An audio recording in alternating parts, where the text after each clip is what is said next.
welcome to HRBC show called Let's Talk. So today we have, mm, go ahead, tell them your name. You do it like, Blaizen Buckshot. Yeah, the Blaizen Buckshot Bloom. okay. And he's running for the 89th district, House of Delegates, and so that's mainly Chesapeake, right? It's Chesapeake and Suffolk. Chesapeake and Suffolk, okay. And today we're going to learn a little bit about his platform and see why he might be the right choice. So, would you like to tell them a little about yourself? Yeah, so a little bit about myself. I grew up actually both in Chesapeake and Suffolk. I went to public school in Chesapeake. I stayed with my mother growing up. My father actually lives in Suffolk. He moved there when I was in middle school, and I spent much time growing up with him on weekends and summers. But, I come from a working class background. My father was actually a disabled Navy vet. When I was in the first grade, he got a bad head injury and a bad accident, and it ended up taking him over a decade to find a doctor who would listen to him, much less be able to help him. And so my mother ended up raising me and my younger brother on her one paycheck, which was never enough. And so coming from that background, growing up in that background, I turned to advocacy when I got to high school as a way to sort of try and take control of my life in a way that felt like I couldn't with all that was going on. With my parents struggling to, get to the next week, get through, get what they needed to, make it through. And so, for the past over 7 years now, I've been involved in our community in advocacy as a community organizer. My first fight was against the Atlantic Coast Pipeline, which was being pushed forth by Dominion Energy, the huge energy monopoly that has millions and millions of dollars they can just spend at a whim. And when you look at where this pipeline was going, it targeted low-income, majority minority communities, both. And so, it took us years and years and years of fighting that pipeline to finally see its defeat, a pipeline that ran as close to, schools like Thurgood Marshall Elementary School, that if something were to have happened, that every student in that school would have instantly been incinerated, with no, like, the carelessness, the lack of concern for our community. And in 2020, we finally defeated that pipeline after years and years of fighting against a company that seemed to have deep pockets and no concern for money. They finally stopped. During the pandemic, I turned as a then high school student to advocate for a safe reopening of our public schools, where we reopened our schools, but focused on what we could be doing to make sure that we're protecting our students, our staff, our families, as well as making sure that our students are, still getting as quality of an education as possible. My focus was really on mental health at the time, while there were some who focused more on culture war issues and used mental health as a segue into those culture war issues instead of really making progress on addressing what is an epidemic of mental illness. And I'm proud to have made some inroads in that fight, as well as I fought to make sure our students of queer and trans experience had someone standing up, fighting for them, making sure that they were respected in the classroom and had their rights acknowledged. And then I later on, even years after, worked with people across the ideological spectrum, conservative, liberal, regardless, on trying to establish a green line in the city, making sure that the growth that we're seeing, it benefits everyone and isn't this suburban sprawl that brings in unaffordable housing that is detached from infrastructure and utilities and puts a strain on all of our citizens, but that we instead redirected that funding to the north in communities that have long been forgotten, and making sure that we're expanding out our mass transit, that we're attracting new businesses, that we're building out our schools and investing in affordable housing in the communities that already have that infrastructure in place and building that up, instead of bringing it to communities that have said repeatedly that they don't want new development. They want to preserve the rural charm, the reason why they moved there. And so I worked collaboratively to, again, make some gains, but most importantly, had a bipartisan front of support to achieve this. And so that's my background. That's why I'm running, is to, one, bring a working class perspective to Richmond as somebody who knows what it's like to live paycheck to paycheck, but two, as someone who's much of my life has been committed to advocating for the best interest of our community, with people across the ideological spectrum, working to find common sense solutions to make sure that everybody's has a better life, that our community is better off, that we bring that thinking to Richmond, that approach to problem solving to Richmond, so that we can find solutions that work best for everybody, regardless of some issues that we all might disagree on, that we're working to really find those solutions that work best for all of us. Okay, well, I have some questions for you. You done already scratched out 2 of them. But are you ready? Go right ahead. All right, all right. So you already told us what made you want to run, right? Yeah. Scratch. You pretty much told us what you bring to that role. Scratch. All right, all right, all right. What problem in your district do you see, and how do you suggest you fix them? Yeah, Or they can be fixed? yeah, no, I think the biggest issue really, pertains to, economics, access to good jobs, making sure you're making enough, and making sure that you can afford to live, with cost of living out of control and wages remaining stagnant. In my years of working in politics, and especially last year on the presidential campaign trail, that is something that I've heard from Democrats, from Republicans, from independents, and that's something that the Democratic Party really suffered on last year, that the Republican Party won on. And so that is my priority. And as someone who comes from working class roots, it's something that is near and dear to my heart. And making sure that our working families, who are doing everything that they can to make it through, working 2, 3 jobs, that they're given the resources they need to survive and to make it through, and not just survive, but to be able to thrive through their hard work.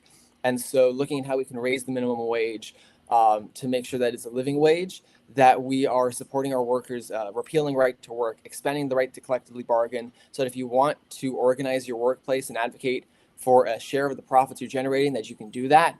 But also, and I think very importantly, looking at how we can support our small businesses so that they can compete against some of these large corporations that realistically have little to no competition. And so they can pay what they want, charge what they want, and give you poor quality products because there's nowhere else to go, or few places to go, that corporate consolidation. And so looking at how we can lower taxes on our small businesses, and make sure that when we talk about raising the minimum wage or expanding benefits, like many have talked about, universal paid family and sick leave, that the cost burden there doesn't fall on our small businesses, but that we're looking at ways for these huge corporations, the Walmarts and Amazons of the world, that have a lot of monopolistic tendencies to them, that they're helping pick up some of this slack, so that we can start creating some competition, some market competition here in this Commonwealth, so that finally consumers have that choice, and they can choose local without having to dig deeper into their wallet to do so, while making sure that those employees for these small businesses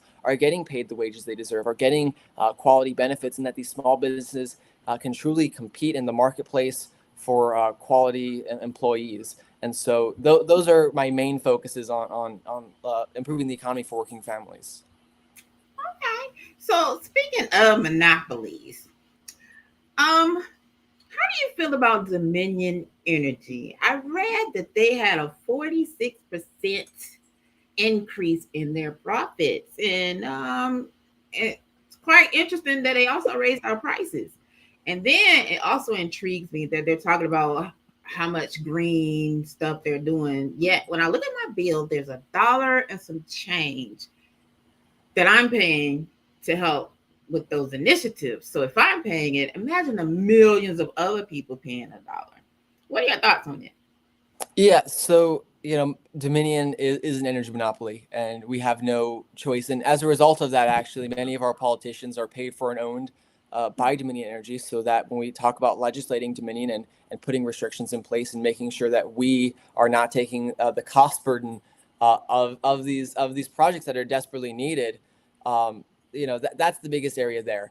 And so, really, my big point of advocacy here is looking at how we can cap contributions from these huge monopolistic companies from their PACs, limiting it to where they can't just come in and buy elections and therefore buy politicians, and really look at how we can empower normal everyday people, to have it to where we have more publicly funded elections, where campaigns who commit to accepting only small dollar donations have that dollar to dollar matching, so that candidates that come from the community come from the grassroots, that represent the people, not these big moneyed special interests that care about nothing more than making more profit off the backs of you and I, that they have a feasible pathway forward to having enough fundraising to run an effective campaign to unseat these incumbents, to make sure that we have a General Assembly that is of, by, and for the people. And so that would be my number one priority there, in paving the way forward to see real legislation that, finds ways to either create some market competition in this sector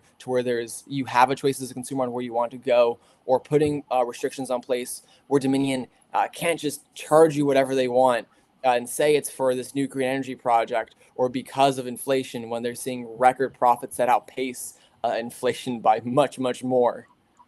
Yeah. Another question.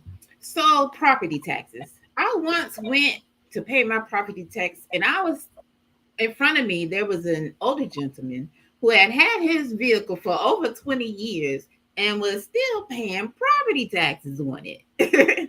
What are your thoughts on that? Well, so one of the things I actually want to do when I get to Richmond is introduce legislation regarding the car tax relief that was passed back in, I believe, 2004. And the core issue with that relief is that they allot relief per locality, and it's based on locality populations in 2004.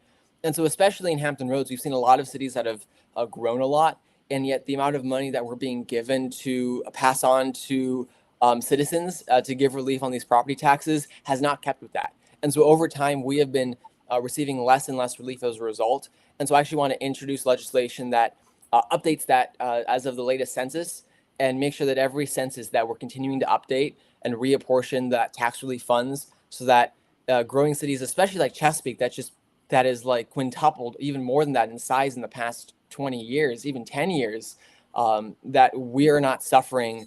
We as citizens are not suffering and paying more and more in taxes, while there are other parts in the state that are paying less and less, because they just haven't seen the same growth, or they've even seen loss of population. And so that's like the number one priority I have there, in making sure that, especially here in Hampton Roads, that we're getting our fair cut of that relief, that tax relief. Okay. All right. So people have in general have lately been feeling like our voices don't matter. So in these times, how would you ensure the people in your district know that they matter? Yeah, well, my favorite thing about running for office and campaigning has always been being on the doors, going door to door, knocking, talking with voters. And the best conversations that have always come from there is just the spontaneous conversations you have, not the people you're targeting that you think are going to turn out, but just somebody doing yard work, or who's just getting home, who's open to having that conversation.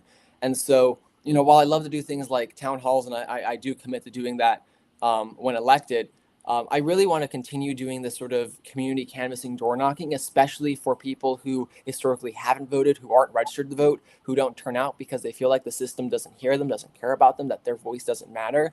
And that, when elected, that we're really making an intentional effort to reach out to these people and make sure that we are, asking for their opinions, soliciting their input, listening to the problems that they're having, so that we can bring that perspective to Richmond and make sure that these individuals, these community members, understand that, we're here to represent them and to serve them, and not special money interests.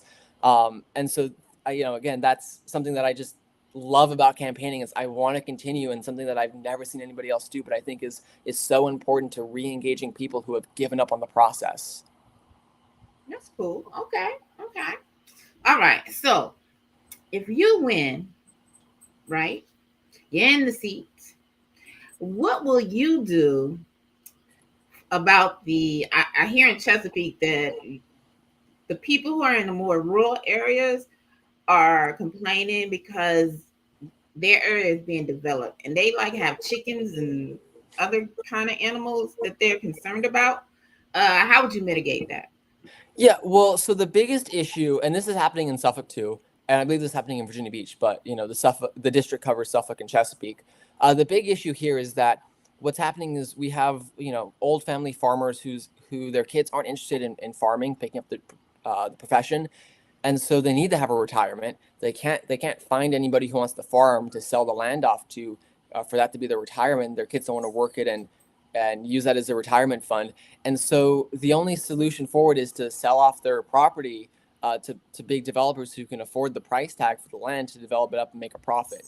And so my biggest priority is looking at how we can incentivize and bring in new people who historically haven't been farmers or haven't been interested in the trade, looking at how we can go into our high schools, especially in our inner cities, and introduce our youth to what farming is, to what country life is, to facilitate those who are interested in doing like apprenticeship-esque programs where they get to be a farmhand, they can be in the process of learning what it's like to engage, and putting policies and programs in place that if they want to become farmers, that instead of selling off this land to developers, that we can have programs in place where you can like lease to own, so that you can start farming the land, start paying it off, and that money goes into the hands of the previous farmers, while bringing up the next generation of a younger, more diverse, more dynamic farmers, and keeping our local farms local owned, family owned, supporting the community.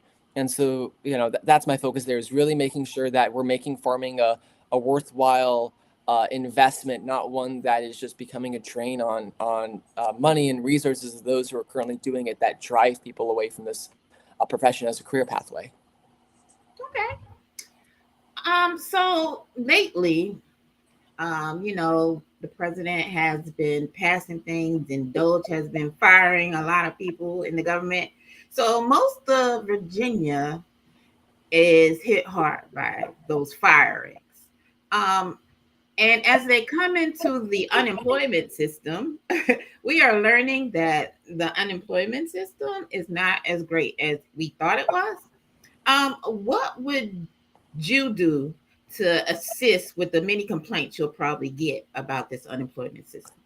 Yeah, so I've actually had some personal interaction. I worked a campaign job last year as an organizer for one of the presidential campaigns.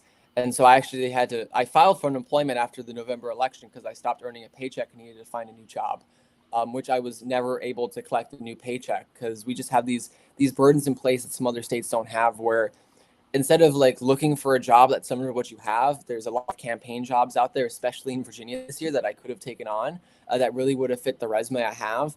But for the sake of unemployment, you just have to apply for a job every week and show proof. Not a job you plan on accepting, not a job you plan on working, not a job that you think you'll get accepted into, just applying for the sake of applying. What I really think we need to revamp on is structuring the program in a way where you're incentivized to look for jobs that fit your field of interest, fit the field of experience, that are of similar pay and benefits. Or if that doesn't work out, looking at ways that, Virginia is really dependent on federal funds for employment. We're a military state, especially here in Hampton Roads. And so there's just not going to be enough jobs to make up for the lack of employment we're going to see. And so it's unfeasible to expect people to find jobs.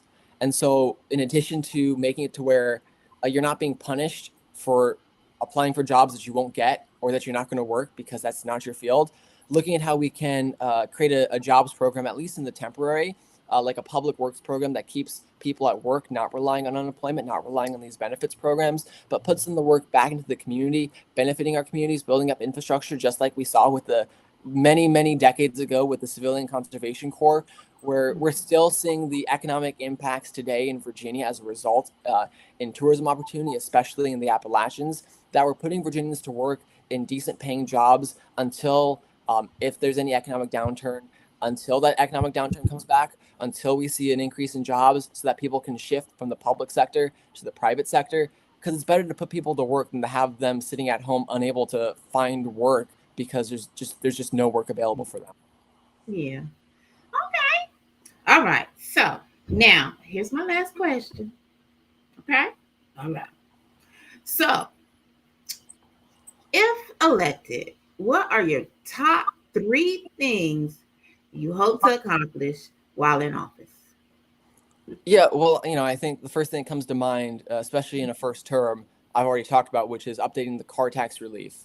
But number 2, as someone who's personally experienced, again, how mental illness is impacting our youth and how there's lack of support for mental wellness in our schools, looking at how we can establish a statewide K-12 mental wellness curriculum, age appropriate, of course, for our health courses, so that school districts, instead of having to try and reinvent the wheel every time, we have dozens, if not hundreds, of school districts in this Commonwealth, that we have a statewide model policy that school districts can implement or update to fit their needs, that they can use as a base for ensuring that our youth are learning about mental health, how to take care of it, what is mental illness, what are the signs, how do you seek help, normalizing that's okay that many people go through this and that this Mhm. isn't the end, that it's going to get better, taking these steps just to educate our youth to have the tools and resources they need to succeed in a time when mental illness is at an all-time high, especially as a direct result of both technological advances, all the, like cyberbullying and phones that have been shown to have a negative impact on our youth, as well as still reeling from the impacts of the pandemic.